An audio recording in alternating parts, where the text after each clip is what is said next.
हर हर महादेव साथियों, आप सभी का मेरे चैनल लव यू जिंदगी में स्वागत है। आप सुन रहे हैं अर्चना वर्मा की लिखी हुई कहानी वफा। अब हम करेंगे का 8वां भाग।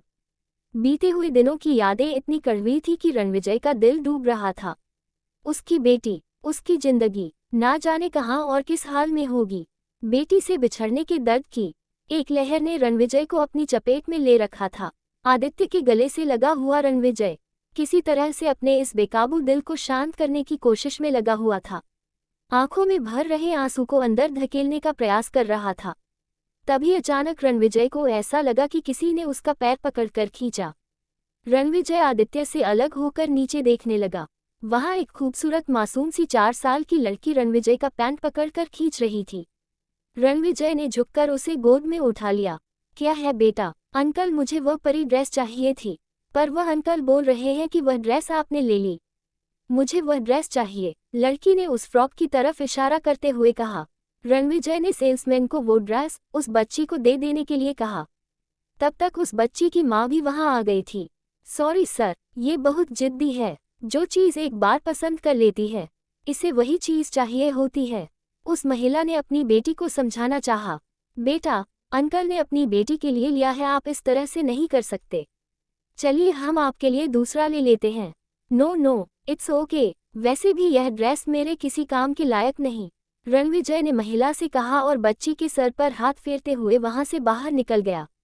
तारानकन तारानकन तारानकन तारानकन तारानकन। Rajputana palace, New York, America. Ranvijay के ऑर्डर के अनुसार शिवम अपना सारा सामान लेकर राजपूताना पैलेस में शिफ्ट हो गया था। शिवम के पहुंचने से पहले ही नौकरों ने उसका कमरा तैयार कर दिया था। अपने कमरे में पहुंचकर एक बुरी नज़र कमरे पर डाली। सब कुछ उसी की पसंद और उसी के टेस्ट का था। बेस्ट, शिवम के होठों से निकला। अपनी बुक्स निकालने के लिए शिवम ने जैसे ही अपना बैग खोला, उसके हाथ एक गुड्डे गुड़िया की जोड़ी लगी। राजस्थानी राजसी दूल्हे की पोशाक में सजा हुआ ये गुड्डा और राजस्थानी दुल्हन रानी की पोशाक में सजी हुई इस गुड़िया ने शिवम को 12 साल पहले की पुरानी यादों में पहुंचा दिया था। शिवम ने अपने हाथों में गुड़िया उठा ली और उसे एकटक देखे जा रहा था।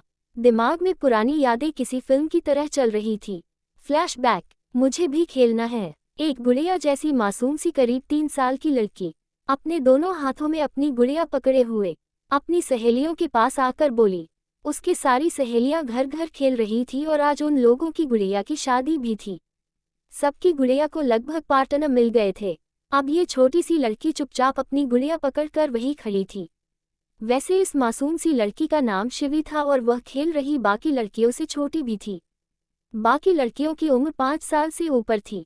सोच लो, अगर तुमने अपनी गुड़िया की शादी मेरे गुड्डे के साथ की, तो तुम्हारी गुड़िया को मेरे गुड्डे के साथ आकर मेरे घर पर रहना पड़ेगा। फिर मत रोना कि मैं अपनी गुड़िया नहीं दूंगी, साथ खेल रही बड़ी लड़की ने शिवी को समझाते हुए कहा। इसीलिए तो कह रही हूँ कि तुम अभी अपनी गुड़िया अपने पास ही रखो। जब तुम बड़ी हो जाओगी, अपनी गुड़िया को मेरे गुड्डे के साथ मेरे घर भेजने के लिए तैयार हो जाओगी, तब अपनी गुड़िया का ब्याह रचाना। तुम्हारी गुड़िया के लिए मैंने बहुत खूबसूरत गुड्डा रख रखा है। उस बड़ी लड़की जिसका नाम शिवानी था, उसने शिवी को प्यार से समझाया। पर मुझे अपनी गुड़िया की शादी अभी करनी है। सबकी गुड़िया की शादी हो रही है। सबको खेलता हुआ देख शिवी को भी खेलने का मन हो रहा था। तो लो, यह मेरा गुड्डा, तुम अपनी गुड़िया की शादी मेरे इस गुड्डे के साथ कर दो और अपनी इस गुड़िया के साथ साथ मेरे इस गुड्डे को भी अपने पास ही रख लेना, क्योंकि तुम्हारी गुड़िया के बगैर मेरे गुड्डे को भी नींद नहीं आएगी। एक 10 साल के लड़के ने शिवी के आगे एक खूबसूरत गुड्डा लहराते हुए कहा। गुड्डे को देखकर शिवी के आंखों में खुशी से चमक आ गई। गुड्डा सच में बहुत खूबसूरत था और उसने दूल्हे की राजसी पोशाक पहन रखी थी। पक्का ना? फिर तुम अपने गुड्डे के लिए नहीं ना लड़ोगे? मुझे ये गुड़िया पापा ने दी है, मुझे इसके बिना नींद नहीं आती। तुम मेरी गुड़िया अपने घर ले नहीं जाओगे ना? शिवी ने मासूमियत से पूछा। बिल्कुल नहीं, क्योंकि मेरी गुड्डे को इतनी प्यारी गुड़िया जो मिल जाएगी, तुम ही मेरे गुड्डे को भी अपनी गुड़िया के साथ रख लेना, लड़के ने हंसते हुए कहा। ये तो ठीक नहीं है शिवम भैया, हमने कई बार आपसे आपका गुड्डा मांगा, लेकिन आपने ये कह कर देने से इनकार कर दिया कि मामा की शादी में सहबाला बनने के नेक में आपको ये गुड्डा मिला है और इससे आप दुनिया की सबसे खूबसूरत गुड़िया को देंगे, और आज शिवी को ऐसे ही दे दिया। ना चाहते हुए भी शिवम की छोटी बहन शिवानी के होठों पर शिकवा आ ही गया। जिसकी नज़र काफी दिनों से शिवम के गुड्डे पर थी, लेकिन शिवम उसे छूने भी नहीं देता था। ऐसे कहाँ दिया, हमारी शिवी के पास ही तो इतनी खूबसूरत गुड़िया है और मेरी शिवी भी तो खुद दुनिया की सबसे खूबसूरत गुड़िया है। अब भला हमारे गुड्डे को एक साथ इतनी खूबसूरत खूबसूरत दो दो गुड़िया मिले तो मैं अपने गुड्डे को शिवी को क्यों ना दूं? तेरी नकचड़ी गुड़िया के लिए तो पापा लाए हैं ना ये नकचड़ा गुड्डा। शिवम ने शिवानी की गुड्डे गुड़िया का मजाक बनाते हुए कहा।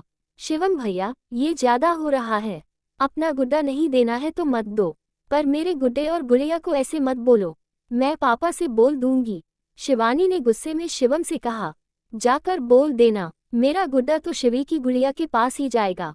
क्यों शिवी, है ना? शिवम की बात सुनकर मासूम शिवी ने मासूमियत से हाँ में सिर हिलाया, जो कि शिवम के गुड्डे को देखकर बहुत खुश थी और अब खुशी खुशी शिवम के गुड्डे के साथ अपनी गुड़िया का ब्याह रचाने में मगन हो गई थी। शिवम वहीं बैठकर अपनी बहनों और उसकी सहेलियों का खेल देख रहा था। अचानक से शिवी की मम्मी ने उसे बुलाया और शिवी वहीं पर अपनी गुड़िया भी शिवम के हाथों में देकर तेजी से अपने घर चली गई। मेरी गुड़िया का ध्यान रखना, जब मैं वापस आऊंगी तो तुम्हारे गुड्डे के साथ अपनी गुड़िया को अपने घर लेकर जाऊंगी।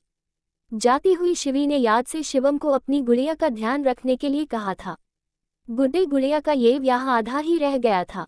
प्रेजेंट टाइम, कहाँ हो तुम शिवी? कहाँ ढूंढूं मैं तुमको? कब मिलोगी मुझको? जब मैं ये तुम्हारी अमानत तुम्हें लौटा पाऊंगा। शिवम प्यार से इस गुड्डे गुड़िया की जोड़ी को देखते हुए बोला। वह अपने सामान में इंडिया से यह गुड़िया और गुड्डा लेकर आया था ताकि शिवी को दे सके। पता नहीं शिवी को अपनी यह गुड़िया याद है भी या नहीं। अब तो शिवी बहुत बड़ी हो गई होगी, क्या पता उसे पहचान पाएगी भी कि नहीं। पर वह है कहाँ? गुड़िया को सीने से लगाए हुए शिवम सोच रहा था। शिवी उसके रणविजय चाचू की बेटी थी, उनकी जिंदगी और शिवम की बेस्ट फ्रेंड। यहाँ रानावत हाउस में आने के बाद भी उसे शिवी कहीं नहीं दिखाई पड़ी थी। शिवम की उम्मीद के विपरीत रानावत हाउस बिल्कुल खाली था। यहाँ पर सिर्फ रणविजय सिंह रानावत के अलावा कोई नहीं रहता था। बस नौकरों की लंबी चौड़ी फौज थी। आखिर तुम यहाँ आ ही गए, मेरे कहने पर तो नहीं आया, लेकिन रणविजय की डांट खाकर तो आना ही पड़ा। दरवाजे पर से एक आवाज आई। शिवम की यादों और सोचों का सिलसिला टूट गया। उसने मुस्कुराते हुए दरवाजे पर देखा। आखिर कौन खड़ा था दरवाजे पर जानने के लिए बने रहे अगले भाग तक पर उसके